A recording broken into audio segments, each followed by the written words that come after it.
Hello grade 6, it's Sunday evening. As you can see, I'm at school. Guess in which classroom I am? Yes, exactly, I'm in your classroom. Everything's very nice and neat and clean, and it's sad that you are not here. I hope you had a wonderful weekend. I hope you all enjoyed the sun, and I hope that you are all happy and healthy. It was wonderful seeing many of you, half the class, during our Zoom meeting last Friday. We're going to have another one this week on Thursday at 5 p.m. and maybe some of you can join again or can join for the first time. But I will give you more information about that later. I have a new tongue twister for you today. So the tongue twister goes: the peppy puppy, the prince presented the princess, produced piles of poop in the palace. One more time. The peppy puppy, the prince presented the princess, produced piles of poop in the palace. And again, a bit faster. The peppy puppy, the prince presented the princess, produced piles of poop in the palace. Wonderful. Try to say it several times, fast and loud. Okay? Wonderful. Then next comes your homework. Many of you send in your homework. Again, I don't correct the grammar homework. I only correct when you write little texts and I send them back. Please correct your mistakes, and I will then look at everything when we see each other again. Ja, also wenn ich euch korrigierte Texte zurückschicke, dann bitte korrigiert euch selbst, und wenn wir uns dann wiedersehen, dann schaue ich mir das alles in euren Ordnern an. Ja, die Grammatik-Hausaufgabe, die müsst ihr selbst korrigieren, da lade ich dann immer die Lösungen hoch, und auch da euch bitte korrigieren und ihr zeigt es mir dann, wenn wir uns wiedersehen. Ja? Marley and me, some of you reminded me that I had not yet uploaded the replies, the answers to Marley and me, page 42 and 43. They are uploaded with today's post, so you can check in your book if you gave the correct answers. Okay? Then the crossword. Many of you send in the answer to the crossword, and yes, the answer is: what did you do yesterday? So if your crossword in the middle says, what did you do yesterday? You did everything correctly. Wonderful. Then I have a new grammar exercise for you today. And the grammar exercise is again about past simple. It's the paper with a little fish on the top. And the first sentence starts with Daisy. And again, you have to put in the verb in the correct form in the past simple, also in der Vergangenheit, and I will help you with the first two sentences. So the first sentence would be Daisy. What is the past simple form of bring? It's bring, brought, brought. So you would write brought. Exactly. How do you spell brought? B-R-O-U-G-H-T. Exactly. Daisy brought some chocolates to the birthday party. Wonderful. The second one is I. What are the forms of hear? Hear, heard, heard. Exactly. I heard a new song on the radio. And let's do the third one too. Peter. The verb here is read, and the forms are read, read, read. So you would say Peter read 3 books last week. When you are done with this exercise, then please read it out loud. Read the whole paper out loud, again to your dog, your cat, your grandmother. Call her on the phone, read this page to her, but read it out loud, at least once, until you can read it fluently and without any mistakes. Okay? So this was the grammar homework for today. And the last thing for today is about our project. I already told some kids about it during the Zoom meeting. So what I usually do with my kids at the end of grade 6 is we write a fairy tale. A fairy tale is a Märchen, exactly. We write a fairy tale, and you can write it alone, you can write it with a friend. Usually we would write it in class, we would write it with groups of 4 kids. There is a writer, there's the one who thinks about the story, and there's one who makes all the nice drawings. So at least 3 people. And at the end, you would have a poster, you would have a big cardboard that I will bring to class or that you can get yourself, where there will be the text and there will be the drawings. And yes, exactly. So now that we have Corona, you can see whether you do it by yourself, that's also possible, but it's a lot more work, or whether you have a friend whom you see regularly anyway, or maybe you even have 2 friends with whom you speak on the phone regularly, or maybe whom you even see. So you decide whether you do it by yourself or you do it in a group. So, I say it again in German. Ich möchte, dass ihr ein Märchen schreibt, und dieses Märchen schreiben wir komplett in der Vergangenheit. Also alle eure unregelmäßigen Verben, aber auch eure regelmäßigen Verben natürlich, könnt ihr da verwenden. Ihr könnt euch die Liste mit den unregelmäßigen Verben zu Hilfe nehmen, damit ihr ein bisschen mehr Ideen habt. Und ich möchte, dass ihr diese Geschichte, also wenn ihr hier in der Schule wärt, würdet ihr die Geschichte zu 3 oder zu 4 schreiben, eigentlich zu 4. Und zwar gäbe es da mindestens 2, die sich die Geschichte ausdenken. Natürlich können sich auch alle die Geschichte ausdenken. Es gäbe jemanden, der besonders für die Bilder verantwortlich wäre, und es gäbe jemanden, der alles immer schön aufschreibt. Und dann gäbe es natürlich am Ende auch jemanden, der besonders gern die Geschichte vortragen möchte. Aber nachdem wir jetzt hier ja durch Corona ein bisschen eingeschränkt sind,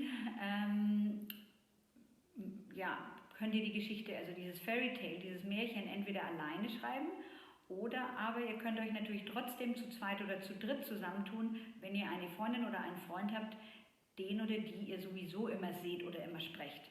Denn ihr könnt es natürlich auch übers Telefon machen, ihr könnt es auch machen, indem ihr euch dann eben regelmäßig seht. Und dieses Projekt geht wahrscheinlich über 3 oder 4 Wochen. Es kommt darauf an, wie die Schule, also ob die Schule wieder startet, beziehungsweise in welcher Form. Und ich möchte immer, dass ihr mir am Ende der Woche schickt, was ihr neu geschrieben habt.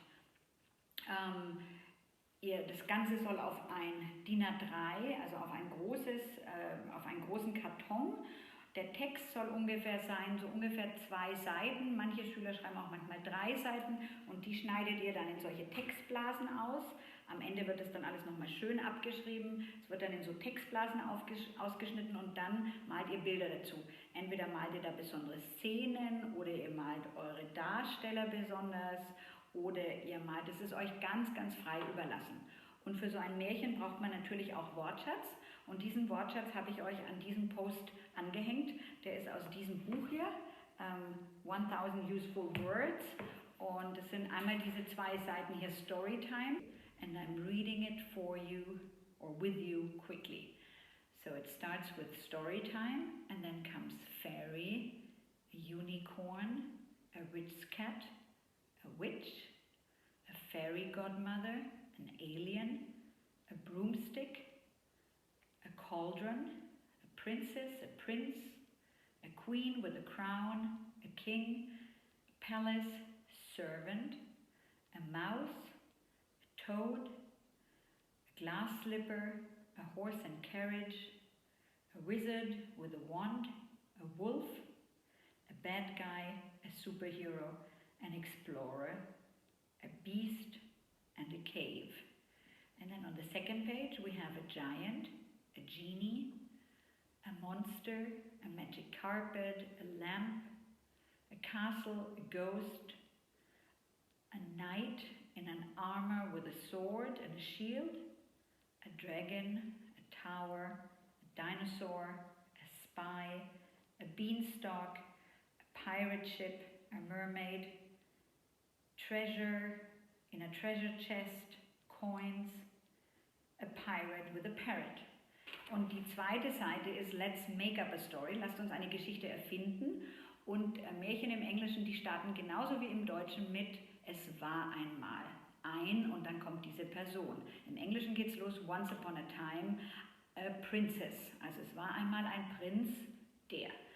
Und im Gegensatz zu dem Buch ist eure Geschichte in der Vergangenheit. Also ihr müsst euch überlegen, was passierte denen, what happened to them. Dann müsst ihr euch überlegen, who did they meet, wen trafen sie, what happened next und dann am Ende, how did it end, the story. Und wie im Deutschen auch, gehen dann Märchen immer auf die gleiche Art zu Ende und wenn sie nicht gestorben sind, dann leben sie noch heute. Und das heißt im Englischen, and they lived happily ever after. Wherever they lived, in a palace oder in a cave oder wo auch immer. Euer Märchen muss jetzt kein altes Märchen sein, sondern es kann auch ein modernes Märchen sein. Also das seid ihr ganz, ganz, ganz frei. Was ich aber bis zum Ende der Woche möchte, ist, dass ihr wisst, mit wem ihr dieses Märchen macht. Macht ihr es allein, macht ihr es zu zweit, macht ihr es zu dritt? Wer übernimmt welche Rolle? Oder ihr könnt euch auch entscheiden, dass ihr alles immer zusammen macht. Das ist auch gut, braucht dann ein bisschen mehr Organisation von eurer Seite. Und dann möchte ich immer am Ende, dass ich diesen Text von euch habe, den ihr in dieser Woche geschrieben habt. Also ich möchte schon, dass ihr pro Woche ungefähr zusammen eine halbe Seite an eurem Text vorankommt. Den schickt ihr mir dann als Foto oder als Scan, den korrigiere ich euch dann und dann könnt ihr am nächsten Montag damit wieder weitermachen und eure Geschichte weiter erzählen. Und am Ende, wenn wir uns dann alle wiedersehen und wir werden uns vor den Ferien wiedersehen, tragen wir das dann den anderen Kindern dieses Märchen vor der Klasse vor. Ja? So I hope that's clear. Yeah, something very, very, very important. Do not translate. Nicht übersetzen. Nicht, dass ihr eine Geschichte auf Deutsch schreibt und die dann euch irgendwie von Google Translate oder so übersetzen lasst. This is absolutely useless for your English. Okay? You can express more in English than you think. So try to express it with your own English words, with whatever you can say, and then when I correct it, I will improve it. Or maybe once in a while you ask your parents, you ask this word or you ask this word or you check it in a dictionary, but do not translate whole sentences. Und ich sage euch auch, warum ihr nicht übersetzen sollt. Wenn ihr nämlich ganze Sätze übersetzt, dann hängt ihr immer an einem Wort fest und da kommt ihr nie in den freien Ausdruck rein. Also ihr wollt dann zum Beispiel sagen, der Prinz fühlte sich in seiner Situation unwohl. Und ihr googelt dann unwohl und das ist dann kein Englisch, wie ihr euch selbst ausdrücken würdet. Wenn ihr aber, ihr könntet es aber anders sagen, ihr könntet sagen, the prince wasn't happy or the prince didn't like his room, or he didn't like the palace, or he didn't like the princess, or he didn't like whatever. So try to write it and to express it with your own words. You can do a lot better than you think, but don't do the full translation, okay? If I really don't understand what you want to say, don't worry, I will ask you and I will help you express it, okay? To this video, I attached 3 links for 3 very short fairy tales in English: The Little Red Riding Hood, The Magic Paintbrush, and The Ugly Duckling. It's nothing that you have to see, you don't have to watch them, but if you're watching a film anyway, then please also watch those because they're in English and they give you an idea about how to write your fairy tale. Okay? Also ihr müsst diese kleinen Videos, die ich angehängt habe, nicht gucken, aber wenn ihr euch sowieso einen Film anguckt, dann guckt euch mal statt irgendeinem deutschen Film, guckt euch mal den an. Und wenn ihr sowieso auch Filme guckt, then please also watch Marley and Me, but watch it in English. You know the story very well and it's very good exercise for your English. Aber auch hier, Marley and Me, den Film könnt ihr euch schon mal angucken, wenn ihr sowieso Filme guckt. Ja? Dann guckt euch mal Marley and Me auf Englisch an aber wenn nicht, dann gucken wir uns den am Ende des Schuljahres zusammen an. Ja? Und noch was? Ach ja, am Mittwoch gibt es also keine neue Hausaufgabe, aber da werde ich euch also zum einen wieder ein neues Rätsel geben. I will give you a new riddle and I will start reading a book to you, which is a book that I love. Many of you will know the film already. The book is called Hachiko and it's about this dog who is waiting for his owner to come home every single day. And when the owner dies, he continues going to the train station and he continues waiting for his former owner. And I think it's a lovely book and I will read it to you on Wednesday. Okay? I want to remind the Germanen again to work on their presentations. I have received 4 so far. Anton, Karl, Amelie and Loan. They were all absolutely wonderful. I hope I didn't forget anybody. They were all absolutely wonderful, so please work on them too and send them to me when you can, okay?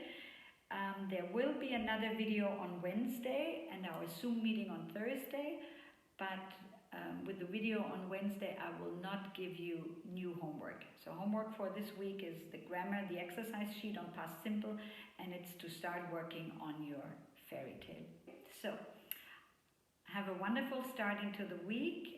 Talk to you on Wednesday, and I look forward to seeing some of you on Thursday at 5.